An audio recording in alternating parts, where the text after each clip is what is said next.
Hey guys, welcome back to my channel. My name is Allison with Baby Stepping to Freedom, and today I wanted to talk to you about something that's been on my mind the past couple days. I recently posted a picture on Instagram where I was talking about the end of our debt-free journey and how it feels like closing the door to the debt-free journey and opening the door to the world of financial freedom and working towards financial freedom and continuing to make progress towards that. And someone posted a comment that really got me thinking. This person asked why I worded it in a way that it makes it sound like we haven't achieved financial freedom. We've paid off our debt. What else is there to do? And I thought that's a really good topic to talk about because I think a lot of times people make the assumption that once the debt is gone, you've accomplished your goal and that's the end of it. But that's not the case. And there is still a lot more to do, and paying off the debt is just a piece of working towards financial freedom. It is not the one and only thing that you need to do. So today's topic is all about the struggle continues.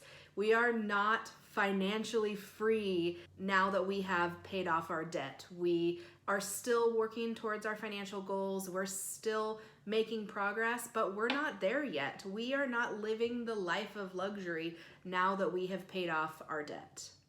So if you're new to my channel, my husband Aaron and I paid off $125,000 of debt using Dave Ramsey's baby steps. So if you are unfamiliar with the baby steps, check out my video about what are the baby steps, and that will make what I'm saying here make a little bit more sense. So baby step 2 is paying off all your debt. There are 7 baby steps. Baby step 7 is the ultimate goal. Live and give like no one else. We just finished baby step 2. So it's a long road to the ultimate goal of baby step 7, live and give like no one else. So 1 is done, 2 is done, but we are still making progress towards that end goal. And this whole financial journey is not quick, it's not easy, and there's not like one thing to do to get you to that ultimate goal. It is a long road of hard work and dedication to get to whatever your long-term financial goals are. And honestly, when you get to that goal of baby step 7, I don't really know, but I'm going to assume that it's still a work in progress. Knowing what I know now about working towards financial goals, I would bet that when we get to baby step 7, it's still going to be a work in progress. There are still going to be hurdles and challenges that hold us back from really reaching all of our financial goals. I don't think it really ends. So now that we've paid off our consumer debt, $125,000 of consumer debt, we still have lots of steps along the way. The next step is our emergency fund, which we are in the process of saving up for right now. That will be set aside for things that come up that are unexpected, that we aren't able to just cash flow as it comes up, but bigger emergencies. So once we have our emergency fund set aside, then it's time to start tackling our mortgage. We paid off $125,000 worth of debt, but that was not our mortgage. That was just our consumer debt.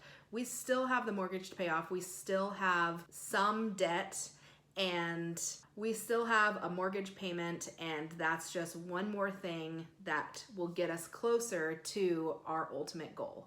We're not really sure how long it will take us to get to that goal of baby step 7, but we're assuming it's probably going to be another 10 years, maybe. I mean, if we really buckled down, we could probably pay off our house in 4 to 5 years, but after the last 2 years of just really being gazelle intense and sending all of our money to debt, we are ready to have a little bit more freedom in our life and not be that intense towards paying off our mortgage. So even though I'm saying the struggle continues post baby step 2, there is definitely more freedom after paying off your debt. We have been able to cash flow some things that we chose to not cash flow during our debt payoff. We've taken a vacation and we've really slowed down our progress a little bit more because we're fitting in some extra wants that we have put off over the past few years. So we totally have more freedom, I will say that.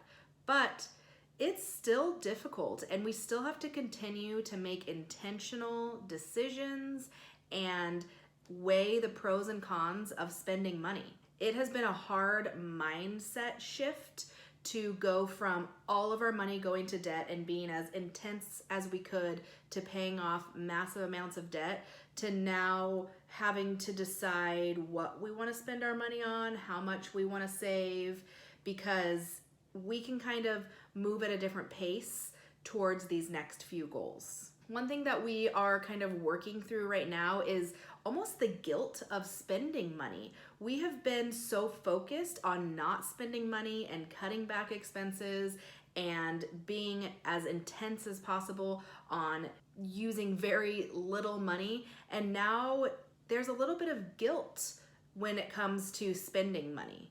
We have thought so long and hard about all the money that we're spending over the last few years, and I don't think that that's going to change. We're still being intentional with the way that we spend our money, but we're allowing a little bit more freedom and a little bit more enjoyment of our money and not sending it all to debt. But with that comes some guilt, because we have just drilled it into our mind that our money is going elsewhere and we need to put off our wants for the greater good of paying off debt. And that's changed now, but it's hard to get into that mindset of enjoying our money a little bit.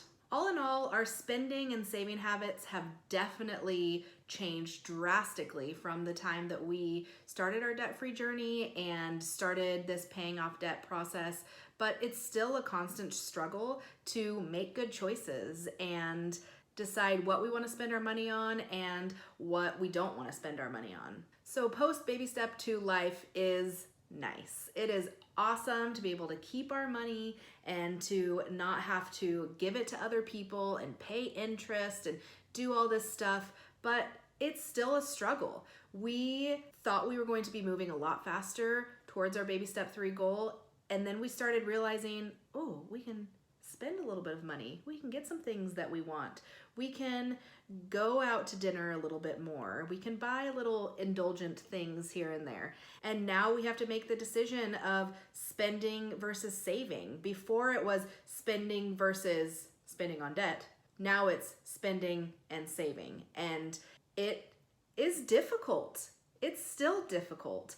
And continuing to make good choices that better our financial future gets a little bit harder when you can have a little bit more freedom with your money. So the point of this video is that the struggle does not end post baby step 2. The road to financial freedom is a long one, even after you pay off debt. It does not turn into rainbows and butterflies once you make that last debt payment. It's still a process, and it's a long road, and it continues probably indefinitely, even once you get into that baby step 7 end goal there. So thanks for watching this video. Hopefully this made sense, maybe answered some questions, put baby step 3 and post debt-free life into a different perspective for you. If you are past baby step 3 or in baby step 3 or whatever, and you feel this struggle as well, leave me a comment down below and let me know, how do you deal with the guilt and the change of mindset from being gazelle intense towards paying off debt to now learning how to enjoy money a little bit. If you like this video, make sure to scroll down, press the red subscribe button, turn on a little bell for notifications so you can get an update every time I post a new video. There's going to be lots more videos to come, and I will see you soon. Bye.